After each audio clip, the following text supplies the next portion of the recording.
25절의 말씀입니다. 구약성경 604면에 나와 있는 열왕기하 23장 25절 두 절의 말씀을 우리 한 목소리로 같이 합독하도록 하겠습니다. 같이 읽겠습니다.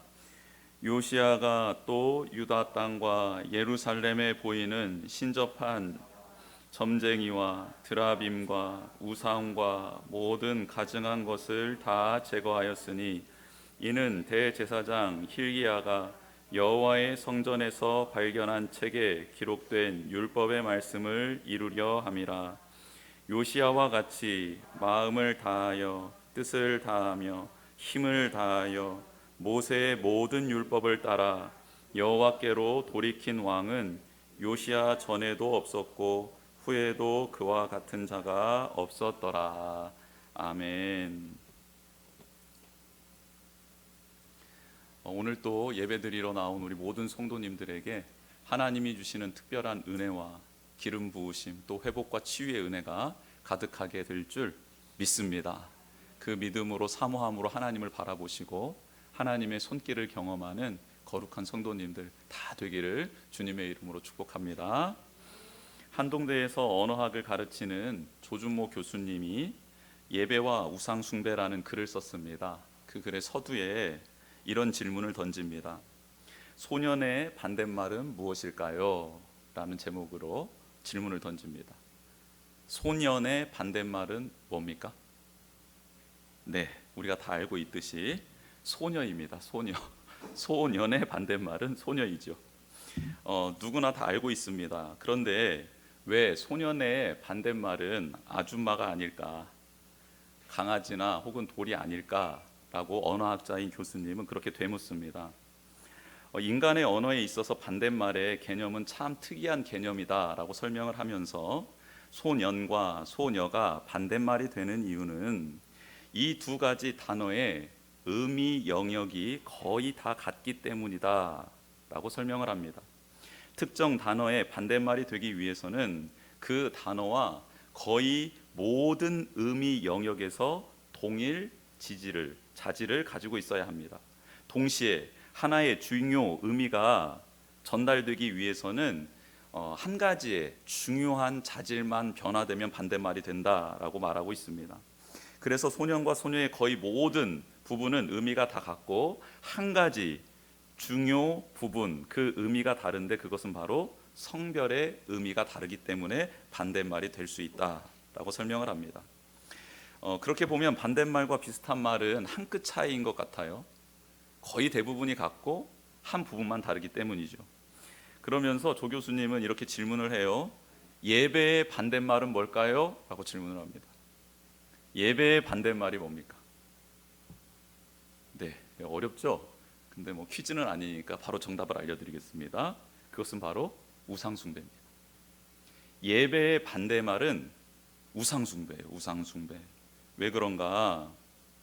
이 두 단어의 차이점은 딱 한 가지가 있기 때문입니다. 그것은 바로 예배의 대상이 누구인가라는 차이점 때문입니다. 그 외에는 나머지는 다 똑같다라는 거예요. 우리가 예배한다라는 표현을 쓸 때 하나님을 예배하는 거죠. 근데 우상 숭배라는 것은 똑같이 하나님의 자리에 우상을 두고 그렇게 그를 섬기고 예배하는 것이기 때문에 우리가 말하는 하나님을 예배하는 그 예배의 반대말은 우상 숭배다. 조 교수님은 자신이 지은 당신은 예배자라는 노랫말을 이어서 소개를 합니다. 당신은 예배자. 근데 참 잘 들어보십시오. 노랫말 가사가 참 특이합니다. 당신이 누구이든 무엇을 하든 당신은 예배자. 당신이 누구이든 무엇을 하든 간절한 예배자. 알고 있든 모르고 있든 종교가 있든 그렇지 않든 누군가를 섬기고 있지, 무언가를 예배하고 있어. 당신은 예배자, 간절한 예배자. 누구는 돈을, 누구는 편리를, 누구는 명예를, 누구는 지위를, 누구는 쾌락을, 누구는 느낌을, 누구는 성공을, 누구는 안정을 섬기고 있지. 누군가를 섬기고 있어, 무언가를 예배하고 있어. 그래서 당신은 예배자. 왜 교회에서 이 노랫말로 찬양이 불러지지 않는지를 알겠죠. 이것은 우리가 생각하는 그 예배자, 하나님을 예배하기를 원한다라는 내용이 아니기 때문입니다.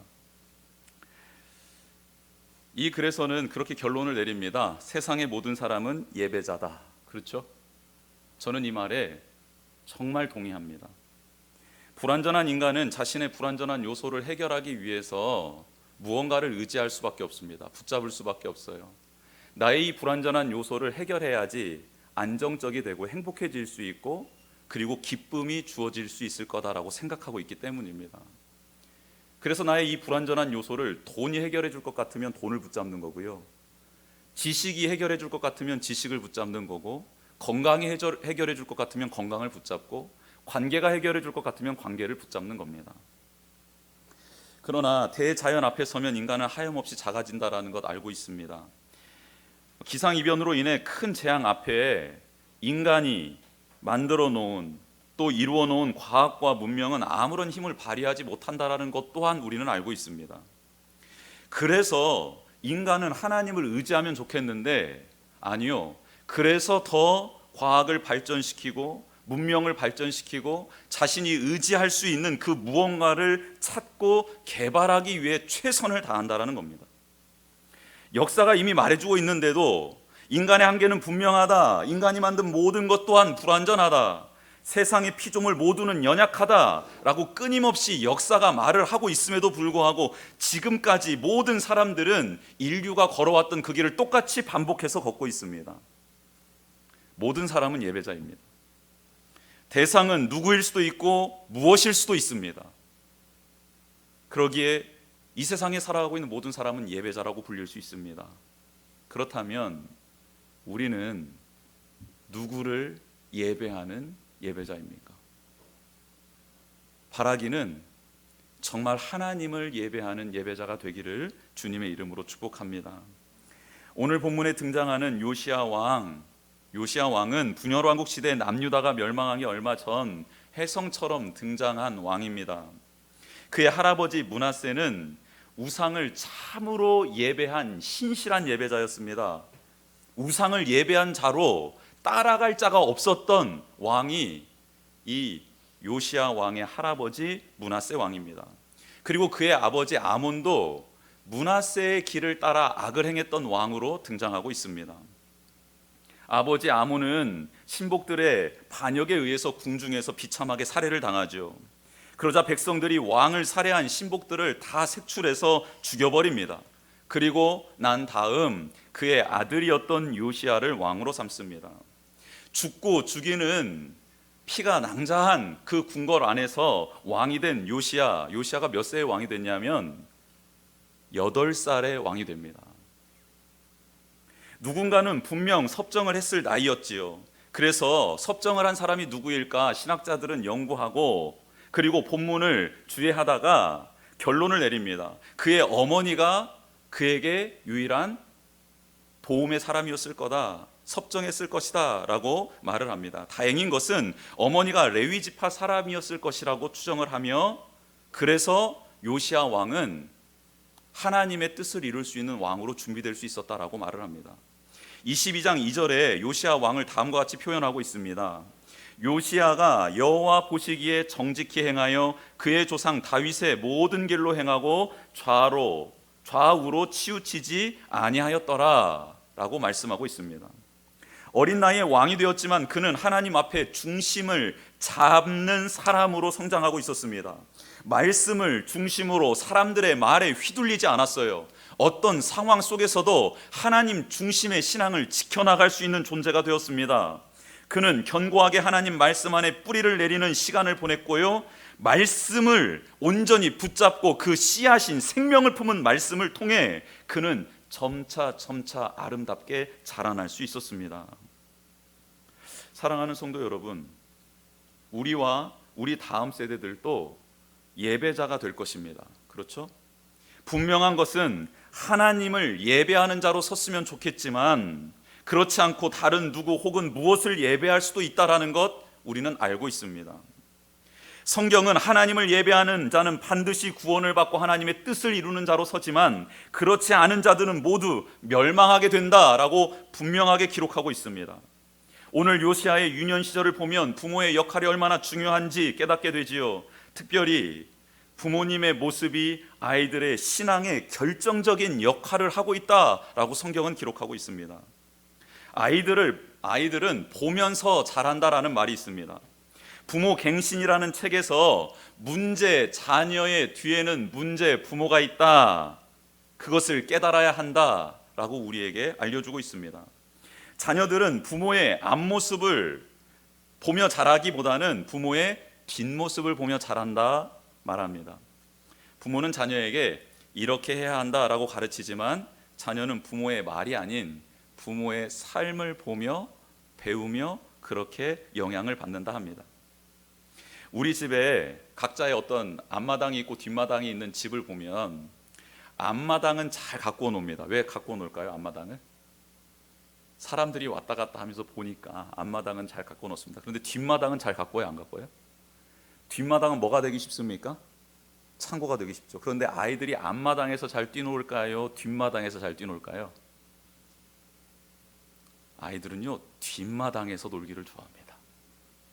그게 본성입니다. 거기에 놀 게 많거든요. 어지럽혀져 있는 게 놀기 쉽거든요. 거기에서 궁금한 것들, 가지고 놀 것들이 많거든요. 그래서 뒷마당을 즐겨 사용합니다. 우리가 부모로서 자녀들에게 앞마당을 보여주기를 원하죠. 이렇게 해야 돼, 이렇게 하는 게 맞아 라고 말을 해줍니다. 가르쳐줍니다. 그러나 아이들은요, 부모님들의 뒷마당이 궁금해요. 우리 엄마 아빠는 어떻게 살고 있지? 말씀하신 대로 하나? 어떻게 우리에게 행동을 하고 있지? 또 우리가 안 볼 땐 혼자 무엇을 하고 계시지? 이거에 관심이 있다라는 겁니다. 우리 부모들이 앞모습과 뒷모습 모두 자녀들에게 바듬직하게 보여줄 수 있는 모습이 된다면 얼마나 좋을까 생각해 봅니다. 그런 부모가 되게 해달라고 하나님께 기도하는 저와 우리 모든 성도님들 되었으면 좋겠습니다. 자녀들이 좌우로 치우치지 않고 하나님 뜻 안에서 올곧게 자라는 복이 우리 부모들, 우리를 통해 그런 복이 우리 자녀들에게 임하기를 축복합니다. 망해가는 유다 공동체를 다시 세우기 위해서 하나님은 요시야 왕을 준비해 주셨습니다. 그의 어머니를 통해 그렇게 준비를 시켜주셨습니다. 그가 8세의 왕이 되었는데 18년이 지난 26세에 성전을 수리하기 시작합니다. 자라고 성장하는 교회가 되기 위해서 무엇이 필요한가? 첫 번째로 믿음의 뿌리를 내리는 준비의 시간이 있어야 합니다.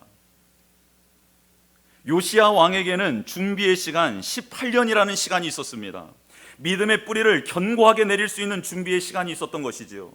준비가 잘 되면 행동하고 자라는 것 너무너무 쉽습니다. 어제 전도사님과 식사하러 간 식당에 대나무가 이렇게 막 뻗어 있는 거예요. 그 대나무를 보면서 우리 전도사님이 제게 귀한 가르침을 한 가지를 해주시더라고요. 목사님, 대나무는 한 2, 3년 동안, 3, 4년 동안은 자라지 않고 가만히 있다가 그 다음에 쭉쭉쭉쭉 자라서 이런 높이가 된다고 해요.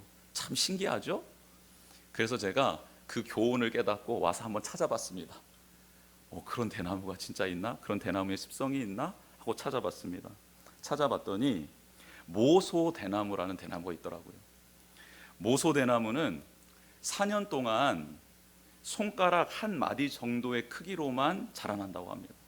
그리고 난 다음에 5년째가 되어서 성장하는 시기에 딱 맞아떨어지면 하루에 60cm 정도가 막 쑥쑥 자란다. 하루에 60cm씩 자란다.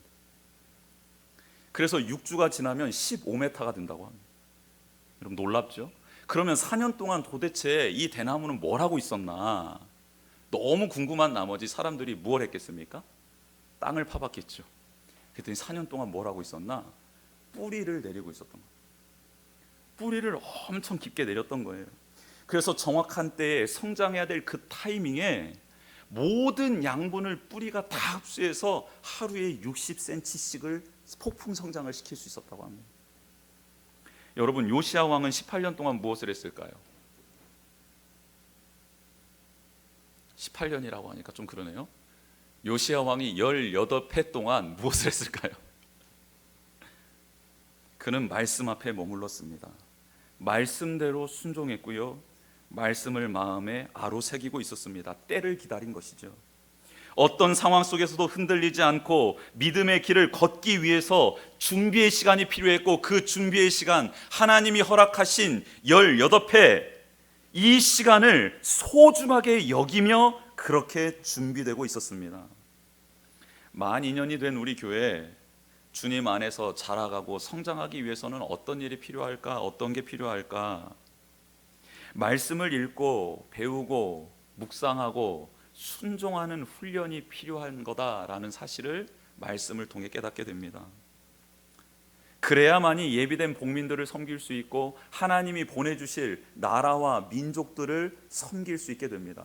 이 준비의 기간을 그냥 무의미하게 보내거나 이 준비의 기간을 온전히 하나님 앞에 머무르지 못하고 그 말씀 안에서 좌우로 치우치지 않는 신앙의 견고함을 준비해 두지 못하면 우리는 하나님의 사명을 감당할 수 없습니다.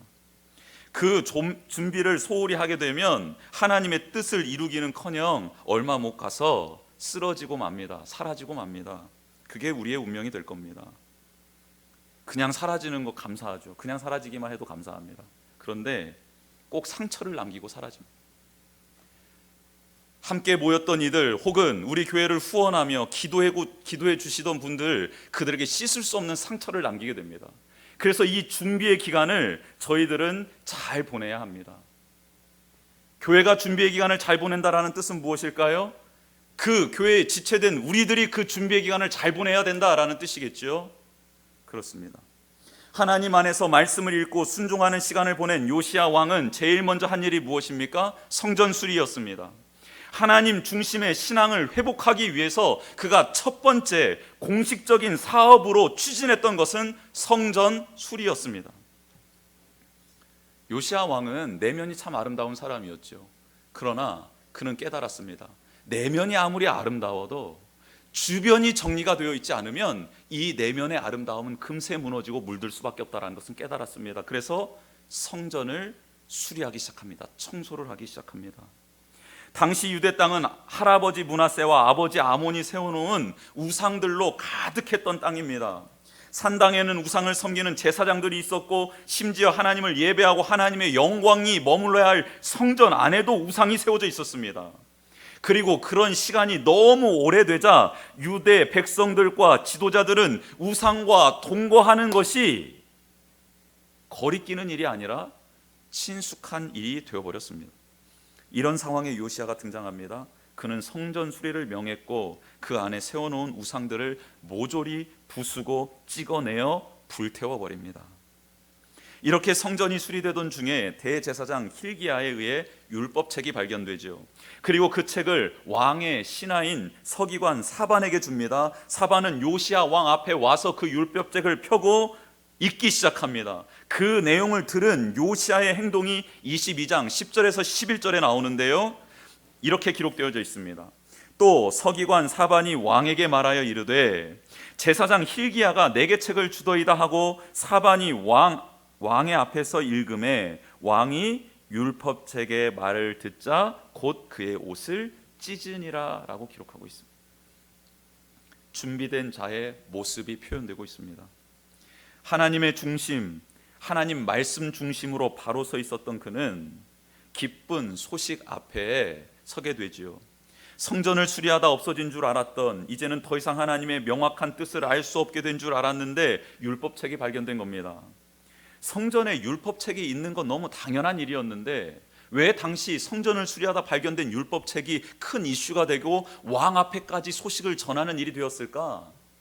므낫세와 아몬이 성전에 우상을 가득 세우면서 율법책을 다 버렸기 때문입니다.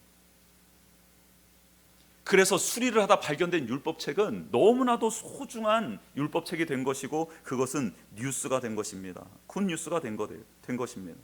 사반은 그 율법책을 왕에게 읽어주지요. 여기에 쓰인 읽다라는 단어와 왕이 옷을 찢다라고 쓰인 이 단어의 발음이 다 똑같습니다.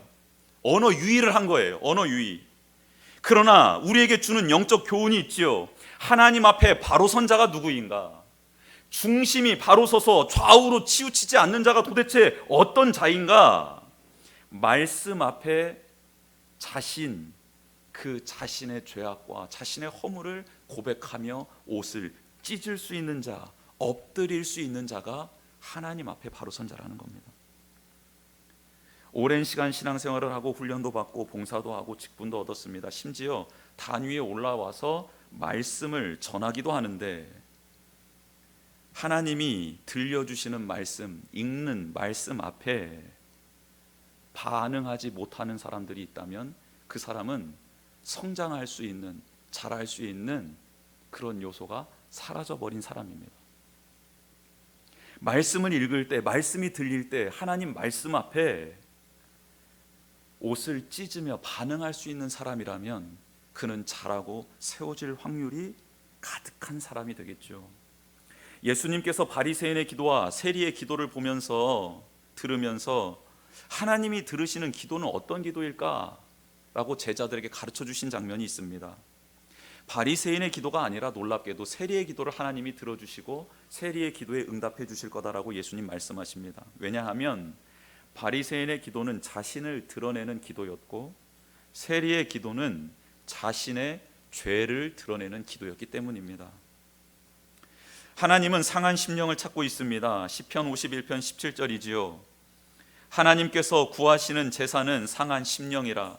하나님이여 상하고 통회하는 마음을 주께서 멸시하지 아니하시리이다. 아멘.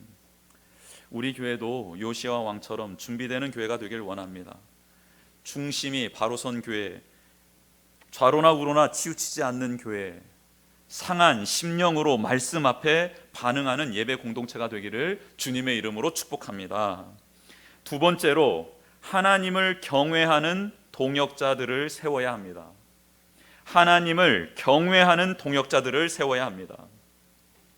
요시야 왕 혼자서 남유다를 개혁할 수 없었습니다. 그래서 그는 하나님께 마음을 두고 함께 사명을 감당할 자들을 모으고 세우지요. 그 대상자가 누굽니까? 대제사장 힐기야, 사반의 아들 아히감, 미가야의 아들 악볼, 서기관 사반, 왕의 시종 아사야, 여선지자 훌다입니다.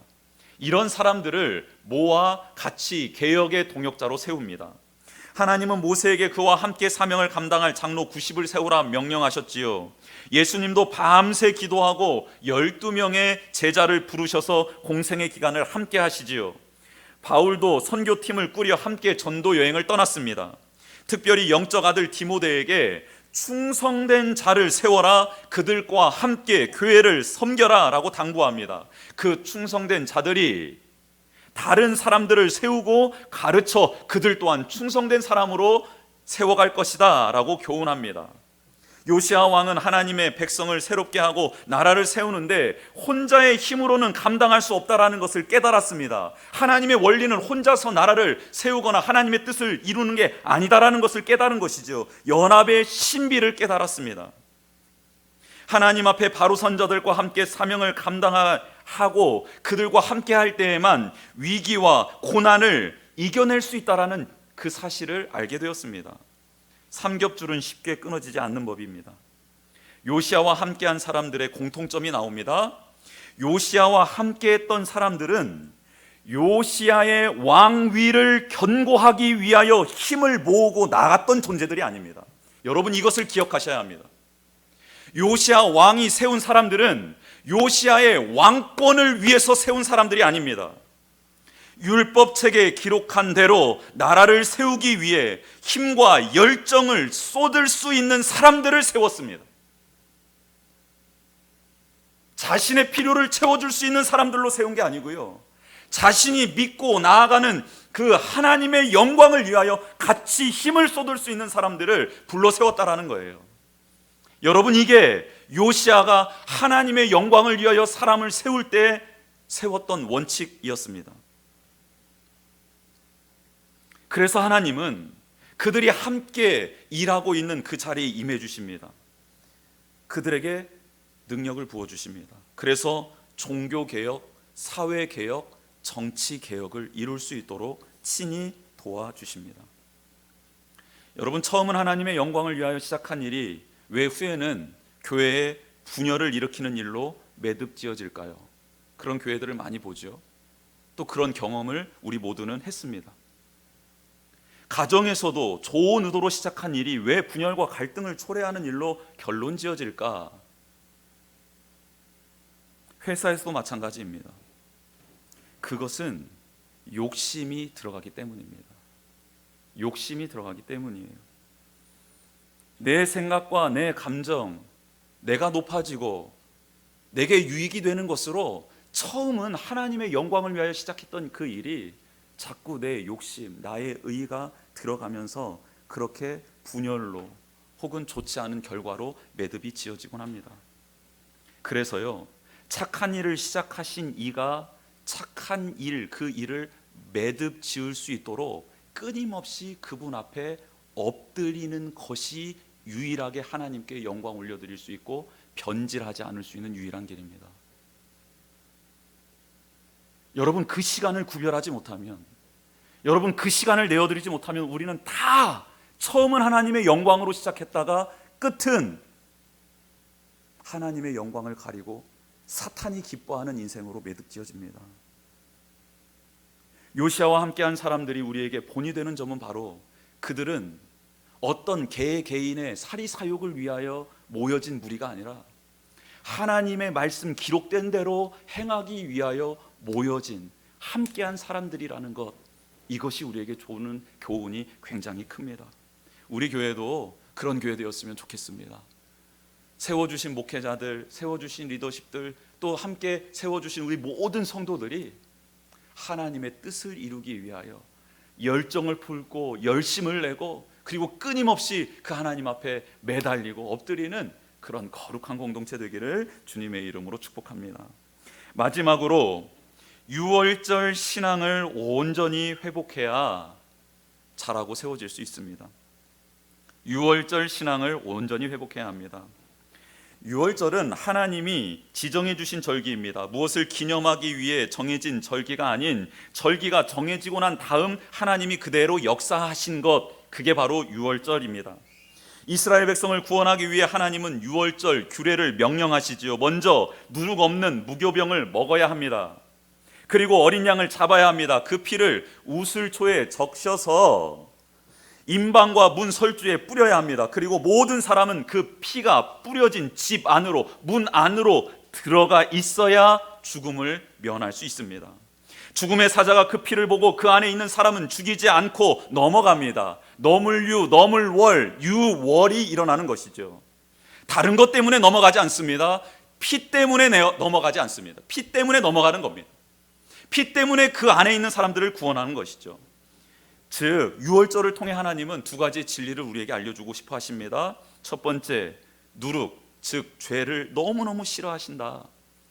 하나님이 누룩을 싫어하신다라는 거예요. 백성들은 하나님을 떠났습니다. 이스라엘 백성들 순종하듯 했지만 다들 불순종의 자리에 있었습니다. 죄악을 저질렀죠. 특히 우상을 예배하고 섬기는 죄를 지었습니다. 즉 유월절을 지킨다라는 것은 무엇일까? 바로 이 누룩과 같은 이 죄악을 다 없애는 것을 의미합니다. 철저히 하나님 앞에 나와 회개하는 것을 뜻합니다. 21절 23절의 말씀이죠. 왕이 무 백성에게 명령하여 이르되 이 언약책에 기록된 대로 너희의 하나님 여호와를 위하여 유월절을 지키라 하며, 사사가 이스라엘을 다스리던 시대부터 이스라엘 여러 왕의 시대와 유다 여러 왕의 시대에 이렇게 유월절을 지킨 일이 없었더니 요시야 왕 18회째에 예루살렘에서 여호와 앞에 이 유월절을 지켰더라 라고 기록하고 있습니다. 사사 시대부터 왕정 시대 통틀어서 유월절을 이렇게 지킨 일이 없었다라고 성경은 정확하게 기록하고 있습니다. 대대적인 회개 운동이 일어난 겁니다. 대대적인 회개 운동이 일어난 거예요. 모든 우상이 허물어집니다. 예루살렘에서부터 지방에 이르는 모든 곳에 있었던 구석구석에 깊이 박혀져 있었던 우상들이 다 제거됩니다. 우상을 섬겼던 제사장들은 죽임을 당합니다. 하나님의 성전과 예루살렘도 정화됩니다. 누룩을 제거해야 유월절을 맞이할 수 있기 때문입니다. 지금도 유대인들은 유월절을 앞두고 그릇을 끓는 물에 넣어서 깨끗하게 소독을 합니다. 혹시 남아있는 누룩이 있을까봐. 그리고 그 그릇들 집기들을 불로 사르기도 합니다. 그리고 집안을 청소합니다. 구석구석 청소해요. 떨어져 있는 부스러기부터 시작해서 남아있는 빵들 모든 것을 다 가지고 나와서 동네 마을 사람들이 다 볼 수 있는 곳에 그것을 다 모아두고 불을 지펴서 다 태워버립니다. 없애버립니다. 없애버려요. 다 없애버립니다. 왜요? 하나님이 싫어하시는 거기 때문에. 그리고 그런 행위를 통해 자신들 안에 있는 삶 속에 있는 죄악들까지도 회개하는 시간을 갖게 됩니다. 당시 유다 땅에 있었던 모든 죄악된 것, 누룩과 같은 모든 것을 태우고 없애는 일이 대대적으로 일어났습니다. 요시야 왕은요, 한치의 망설임도 없이 이 일들을 해나갑니다. 특히 선대 왕들, 조금 선했던 왕들도 쉽사리 건드리지 못했던 것이 있었습니다. 무엇이냐면 솔로몬이 외교 정책을 하면서 그 다른 나라의 신전들을 예루살렘 성이 마주보는 그곳에 다 세워놨었거든요. 근데 선한 왕들조차도 솔로몬 왕이 세워놓았던 그 외교를 위해 세워놨던 이방 신전들을 허물지 못했습니다. 외교적으로 큰 타격을 입기 때문이죠. 그런데 요시야 왕은요, 그 솔로몬이 세워놨던 성전들마저 다 허물어버립니다.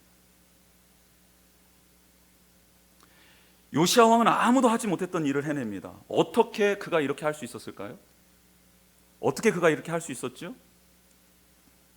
말씀에 나와 있죠. 말씀에 나와 있습니다. 오늘 본문의 말씀이죠.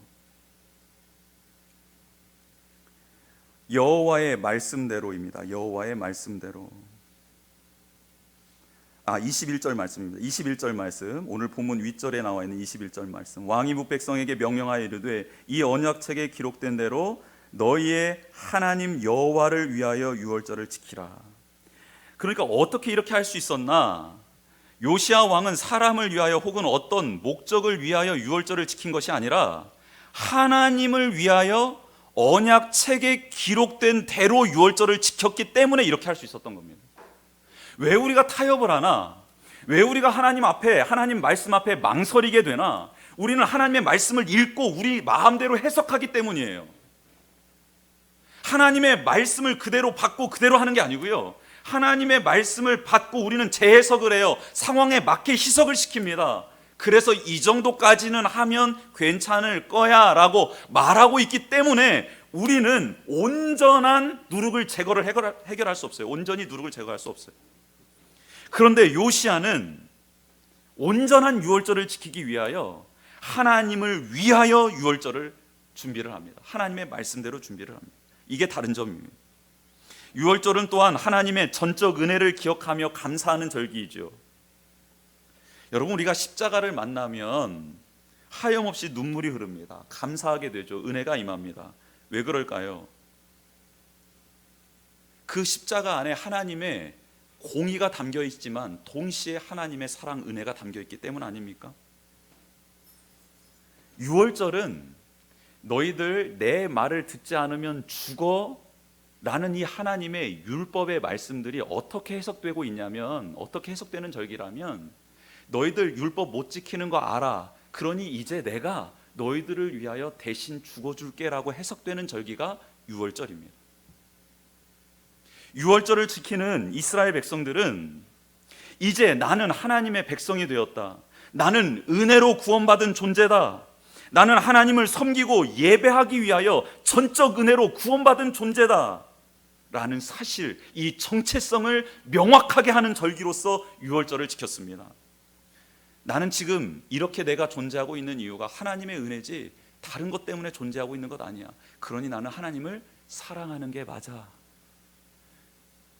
내가 구원받을 때 나의 노력으로 구원받은 것 아니잖아. 하나님의 전적인 은혜로 유월절 어린 양의 피로 구원받은 거잖아. 지금 신약시대로 해석하면 어떻게 되는 겁니까? 그렇죠. 우리의 의로 하나님의 자녀가 된 게 아니라는 것이죠. 예수 그리스도의 보혈로 우리가 하나님의 자녀가 된 겁니다. 예수 그리스도의 은혜, 그 생명의 값으로 우리가 하나님의 자녀가 되었습니다. 이 사실을 기억하는 절기가 유월절입니다. 유월절 신앙이 우리 가운데 회복돼야 될 줄 믿습니다. 우리는 스스로 누룩을 제거할 수 없지요. 또한 매일 하나님의 은혜를 상고하며 하나님 자녀답게 순종의 삶을 살지도 못합니다. 그래서 예수님이 우리를 위하여 자신의 몸을 내어주신 겁니다. 성만찬 때 예수님께서 떡을 가져다가 축사하시고 떼어 주시잖아요. 이것은 너희를 위하여 찢기는 나의 몸이다라고 말씀하며 주시잖아요. 그게 누룩 없는 빵입니다. 그래서 우리 안에 누룩을 제거하기 위해서 노력해야 될 건, 할 수 있는 건 단 한 가지밖에 없습니다. 누룩 없는 온전한 빵 되신 예수 그리스도를 모셔드리는 일밖에 없어요. 이것을 해야지만이 우리도 누룩 없는 삶을 살아갈 수 있게 됩니다. 예수님을 영접하여 주인으로 모시고 살게 될 때, 그때 우리의 죄는 사라지게 되고, 그리고 우리는 하나님의 뜻을 따라 살아갈 수 있는 존재로 변화되게 됩니다. 사랑하는 성도 여러분, 자라고 성장하는 교회가 되기 위해서 유월절 신앙 회복돼야 되겠습니다.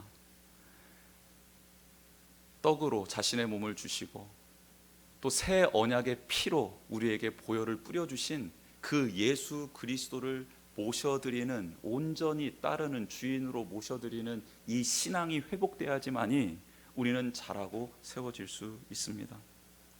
어린 양이신 예수 그리스도로 온전히 의지하십시다. 나의 힘과 노력으로 되지 않음을 고백하며 그 품 안에 거하는 우리 모두가 되기를 원합니다. 어린아이처럼 도움을 한번 구해보셨으면 좋겠어요. 하나님 도와주십시오. 성령님 도와주십시오. 주님 도와주십시오. 그리고 그 은혜와 힘과 능력으로 이제 우리 안에 있는, 우리 주변에 있는 우상들을 제거하십시다. 우리 힘으로는 제거할 수 없지요. 사랑하는 것들인데요. 그게 있어야 내가 위로를 받는 것들인데 어떻게 그것을 물리칠 수 있겠습니까? 그러나 주님이 주시는 힘과 능력이라면 그 일을 하게 될 줄 믿습니다. 그리고 베풀어 주신 은혜에 감격하며 뜨거운 눈물을 흘리고, 그리고 그 은혜에 기쁨으로 헌신하며 반응하는 우리 교회가, 우리 모두가 되기를 주님의 이름으로 축복합니다.